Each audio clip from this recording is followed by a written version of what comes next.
Welcome, and thank you for joining this executive summary webinar from Orbit to Everywhere, comprehensive assessment of modern space communication, prepared by the Alpert Research Team.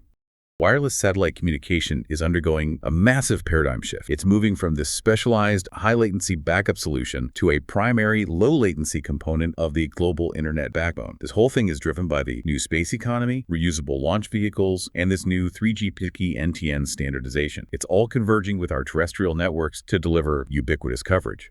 So we need to unpack the why, the strategic and economic forces that made this possible, and then get into the how, the physics and the engineering that makes it work. And the foundation of the why really is this idea of the new space paradigm. It's all about the industrialization of space. For decades, satellites were handcrafted, multi-billion-dollar projects. That bespoke model, it's gone. So what were the big catalysts? What made space comms suddenly viable for the private sector? It really boils down to two things happening at once. First, reusable launch vehicles. They just slash the cost to get into orbit. We're talking a 60 to 80% reduction in launch costs per satellite. And the second factor? Miniaturization. Satellites for low Earth orbit are now, 150 to 600 kilograms? This means manufacturers can move to an assembly line approach, scalable batch production instead of hand-building these giant GEO platforms. And that makes a mega constellation of thousands of satellites a practical business model.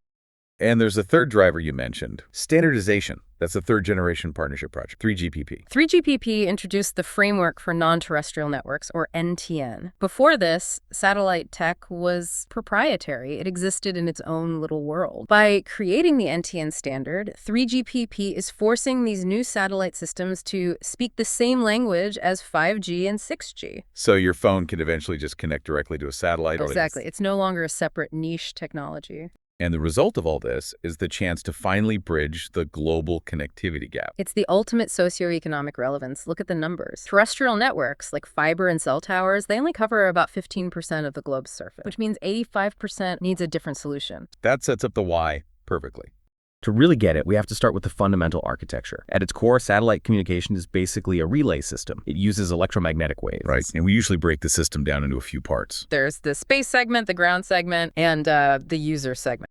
The first two are pretty easy to picture. Space segment is the satellite itself, everything in orbit. The satellite and its control systems. And the ground segment is its connection back to Earth. So we're talking about those huge gateway stations that teleports the control centers that link it all back to the regular fiber optic internet.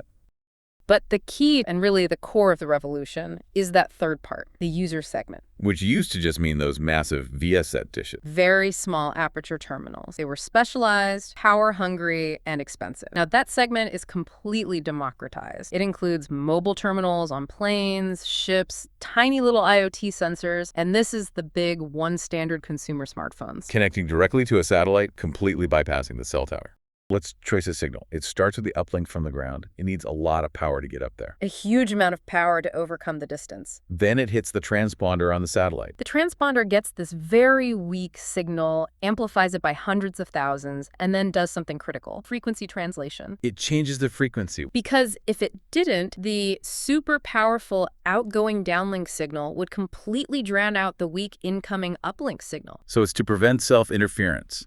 And the performance of that signal is all about where that satellite is, the orbital trade-off. Let's start with the furthest one, GEO. Geostationary Earth orbit, it's way out there, about 36,000 kilometers. The satellite appears to stay in one spot in the sky, so a fixed dish on the ground works perfectly. But the drawback is the distance. A huge penalty. You're looking at 500 to 700 milliseconds of latency. So real-time interactive stuff, high-frequency trading, competitive gaming, even some VPNs. Impossible. They just break.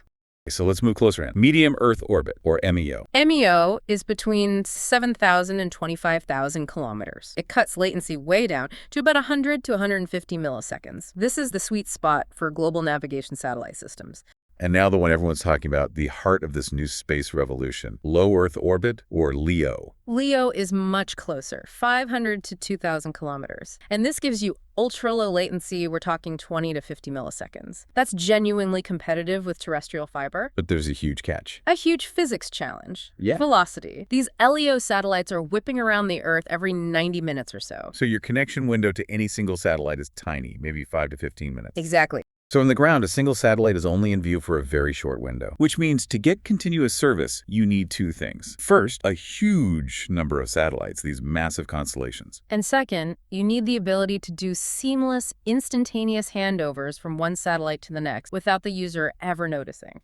And that necessity is what drove the innovation in the user segment. You can't do that handover with an old parabolic dish. They were fine for a fixed satellite in the sky, a GEO, but not for something moving that fast. That's where the electronically steered antenna, or ESA, comes in. These are flat panel phased arrays. They don't physically move. They steer the beam using software electronically. This means they can track multiple satellites at once and switch between them instantly. Which is absolutely mandatory for any kind of mobile use case. Cannot ensure session continuity without it. Let's talk about the spectrum itself. There's this defining trade-off you mentioned, capacity versus resilience. The low-frequency L-band, around 1 to 2 gigahertz, is super resilient. It's great for sat phones, emergency services, but low capacity. Then you have the workhorse, C-band. 4 to 8 gigahertz, very robust. And it's not very susceptible to what we call rain fade. It's ideal for critical things like TV broadcasting that can't go down. The new LEO constellations, they're all about high throughput. They need massive capacity. Which pushes them into the higher frequencies, especially Ka-band, 26 to 40 gigahertz. Ka-band is the engine for modern broadband. It offers enormous capacity. But the big drawback is that it's extremely vulnerable to that rain fade you mentioned. Heavy rain, snow, even dense clouds can just absorb the signal and kill the link. How do you mitigate that? First, with sophisticated power control. The system senses the fade and cranks up the power to punch through the weather. And if that's not enough? Geographic diversity. The network is smart enough to see a storm over one ground station and instantly reroute the traffic to another one hundreds of kilometers away where the sky is clear. So even once you pick a band, you have to squeeze every bit of efficiency out of it. This brings us to Mod Cod, and specifically LDPC coding. This is a fundamental breakthrough. We use something called forward error correction, or FEC. We add a little bit of redundant data to the signal so the receiver can fix errors on its own without having to ask for a retransmission, which would kill a high latency link. And LDPC is a super efficient version of that. It's a modern standard that lets the link operate incredibly close to the theoretical maximum. The Shannon limit is the absolute ceiling on how much data you can push through a channel. The Alpert Research Team highlights this actually. They show LDPC gives you about a 30% capacity gain over older code. Now for what you called a physics cheat code, carrier cancellation technique, or CCT. This tackles that self-interference problem again. CCT allows a ground station to transmit and receive on the exact same frequency at the exact same time. The system generates a perfect anti-phase copy of its own powerful outgoing signal and injects it into the receiver path. The two signals cancel each other out perfectly, making the transmit signal invisible to the receiver. So you've just effectively doubled your available spectrum on the ground. It's a massive leap in spectral efficiency.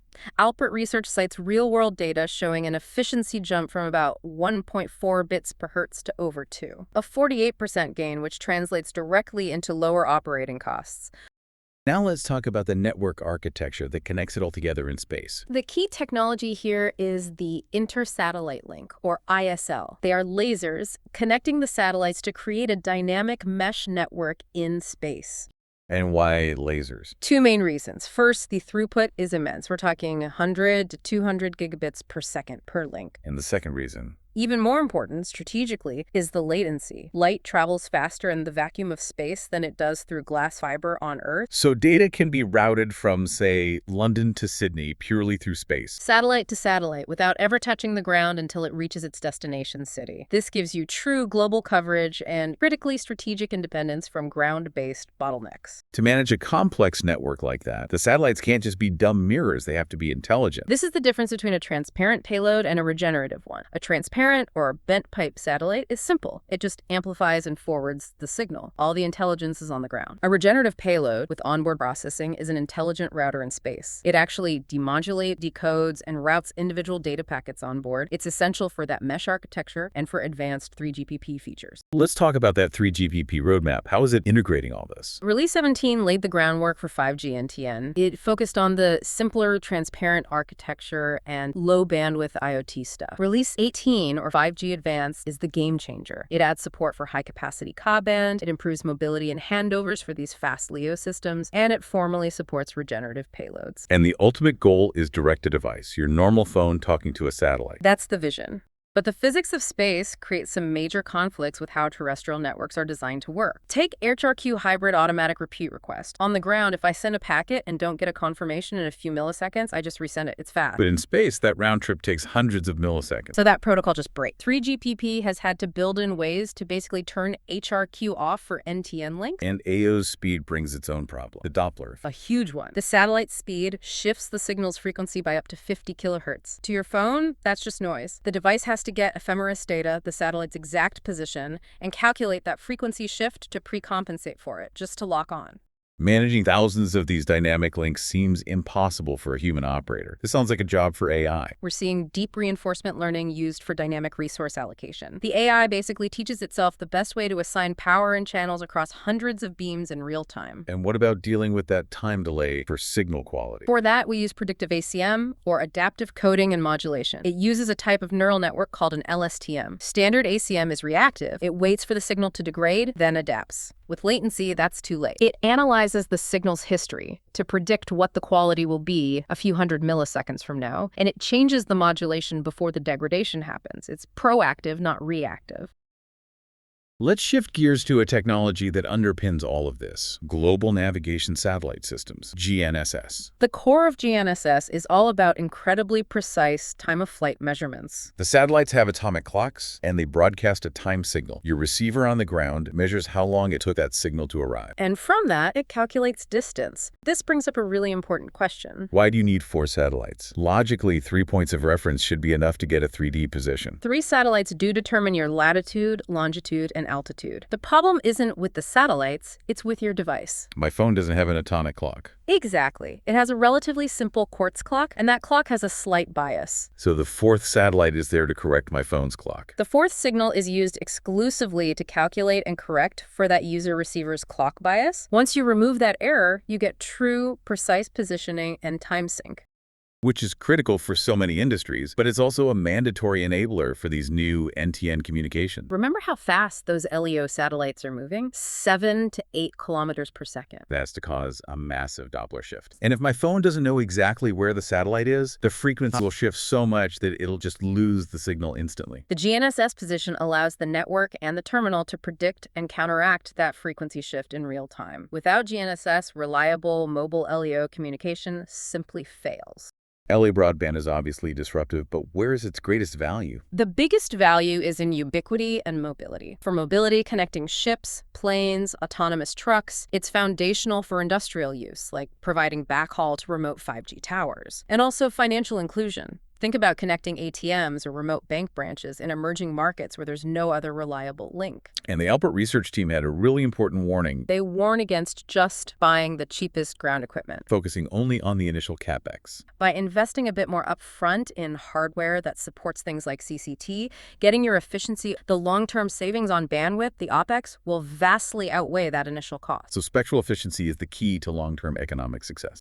Finally, what's the future vision? Beyond 5G, We're already heading toward multi-orbit integration. Networks will be smart enough to route your video call over a LEO link for low latency, but send a large file download over a cheaper GEO link. And the 6G vision is for satellites to become data centers in the sky, reconfigurable digital payloads that do edge computing right there in orbit. and the ultimate in secure communication. Quantum key distribution, QKD, is theoretically unbreakable, but on the ground, the quantum signal dies out after 100 or 200 kilometers of fiber. Satellites, moving through the near-perfect vacuum of space, can act as trusted relays bypass that distance limit, creating the first truly intercontinental quantum networks. To pull this all together, we've covered the key enablers: the economics of reusable rockets making LEO constellations viable, the low latency promise of that architecture, the spectral efficiency from techniques like CCT, and the AI needed to manage it all.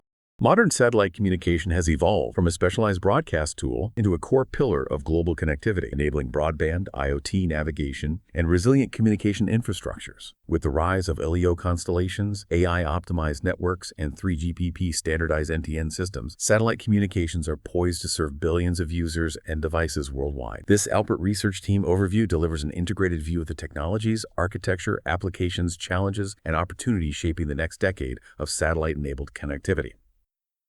Interested in gaining a deeper understanding of the transformative power of wireless technology? Join the Alpert Research Team's webinars to explore cutting-edge wireless innovations, their applications, and their implications. Click the links below to learn more.